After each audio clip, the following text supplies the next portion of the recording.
प्रधानमंत्री नरेंद्र मोदी सर आज नागपुर में थे। प्रधानमंत्री बनने के बाद आरएसएस का मुख्यालय जो है उन्होंने दौरा किया है और वहां पर उन्होंने कहा है कि बरगद का पेड़ है आरएसएस, जिसने इस देश की संस्कृति को एकजुट रखने में एक बड़ी भूमिका निभाई है।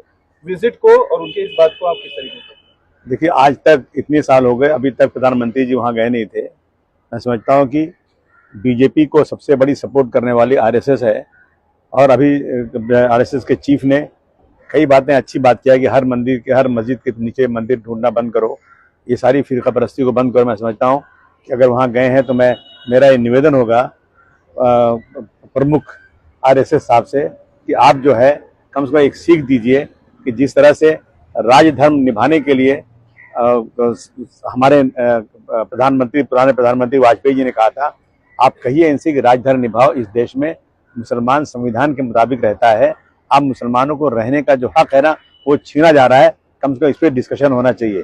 आज मस्जिद के बाहर नमाज नहीं पढ़ी जा सकती है, लेकिन सड़क के ऊपर सारे त्यौहार मनाए जा सकते हैं। मैं किसी की निंदा नहीं करना चाहता हूँ, मैं कोई निशानदेही नहीं करना चाहता हूँ, परंतु अगर आप गिनेंगे तो कितने सारे त्यौहार सड़क पर जो कांवड़िए सब जाते हैं पानी लेकर के, कितने दिन सड़कें बंद रहती हैं। मुंबई में गणपति पे बाईकल्ला से लेकर लाल बाग तक सड़कें बंद रहती हैं। हमने कभी ऑब्जेक्शन नहीं लिया, हम समझते कि हमारे भाइयों का त्यौहार है तो ऑब्जेक्शन लेने की जरूरत नहीं। लेकिन हमारे त्यौहार पर जब मस्जिदें छोटी पड़ जाती हैं तो मजबूरन आदमी जो है 5 मिनट 10 मिनट के लिए सड़क पर कहीं कोई गली में कहीं नमाज पढ़ता है, जिससे मैं समझता हूँ लोकल किसी को कोई प्रॉब्लम नहीं है। सिर्फ राजनीति करने वाले नफरत फैला करके ना ये सब जो है और जो है ये पोलराइजेशन करने के लिए, मेजॉरिटी को खुश करने के लिए ये जो नफरत फैला रहे हैं, मैं समझता है इसका अंजाम बहुत भयानक होगा। इस पे कहीं ना कहीं गए हैं तो कुछ सीख लेकर के वहां से प्रधानमंत्री जी को आना चाहिए।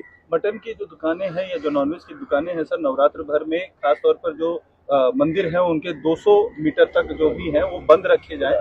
हिंदू भावनाएं आहत होती हैं। ऐसे न सिर्फ उत्तर प्रदेश बल्कि बिहार में और आपके दिल्ली में भी मांग की गई है कई लोगों के द्वारा। क्या कहेंगे? और योगी सरकार ने तो ऑर्डर ही दिया। मैं समझता हूँ जिसने मांग किया वो सब राजनीति से प्रेरित लोग हैं, वो सब नफरत के पुजारी हैं। मैं समझता हूँ क्या हिंदू भाई मटन नहीं खाता? क्या हिंदू भाई भी मटन खाता है, गोश्त खाता है। और भगवान ने जब दांत दिया है इंसान को गोश्त खाने के लिए, इंसान को गाय को नहीं दिया था। गाय जो है ना, गाय घास ही खा सकती है, बकरी घास ही खा सकती है, लेकिन इंसान को जो ये दिया, शेर को दिया, इंसान को दांत दिया है ना, वो गोश्त खाने के लिए दिया है। मत खाइए आप, कोई बात नहीं, पसंद नहीं तो, लेकिन आप इस तरह से नफरत फैला करके मुसलमानों की दुकानें वहां नहीं खुलना चाहिए, मुसलमानों की गोश्त दुकानें बनानी चाहिए। अगर आज मुसलमान जो है ना गरीबी की रेखा से नीचे है, ये मैं नहीं, सचर कमेटी ने कह दिया है। अब उनकी दुकानें बंद कराएंगे, उनका जो खर्चा होगा, उनको जो कमाई होती थी, जो उनको पैसे मिलते थे, क्या आप उसको देंगे अब उनको? ये सारी की सारी चीजें ए से लेकर जेड तक ये पूरी कोशिश की जा रही है कि रोजाना कोई ना कोई रिसर्च की जाए और मुसलमानों के खिलाफ कोई वावला खड़ा किया जाए। ये हो रहा है। मैं समझता हूँ ये देश के लिए बिल्कुल बहुत ही भयानक चीज है। हम देश में हिंदू, मुस्लिम, सिख, ईसाई, पारसी एक साथ रह के हमेशा काम किया है, हर त्योहार पे मिलजुल के काम किया है। लेकिन अभी जो लोग बैठे हैं ना, ये लोग गड़े मुर्दे उखाड़ करके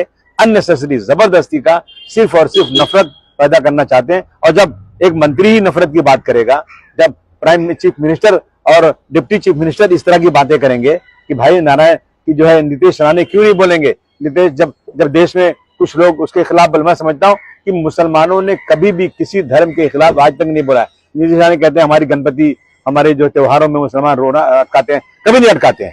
मुसलमान ठंडा पानी लेकर खड़ा रहता है पिलाने के लिए, क्योंकि उसको सिखाया गया है, उसके मजहब ने कहा है कि सब मजहब के साथ मिलकर रहो। लेकिन जब आप मस्जिद के पास जाएंगे, वहीं नगाड़े बजाएंगे, वहीं चिल्लाएंगे, वहीं रंग डालेंगे और वहीं छेड़ेंगे, तो झगड़ा इसे बंद कर दीजिए आप। मैं समझता हूँ आपसी भाईचारगी और बढ़ेगी। महाराष्ट्र में भी संजय निरुपम जो शिवसेना में है, उन्होंने कहा है कि मीट की दुकानें बंद होनी चाहिए। कांग्रेस में थे तो सेक्युलर विचारधारा के थे, धीरे परिवर्तन हुआ है क्या उनका?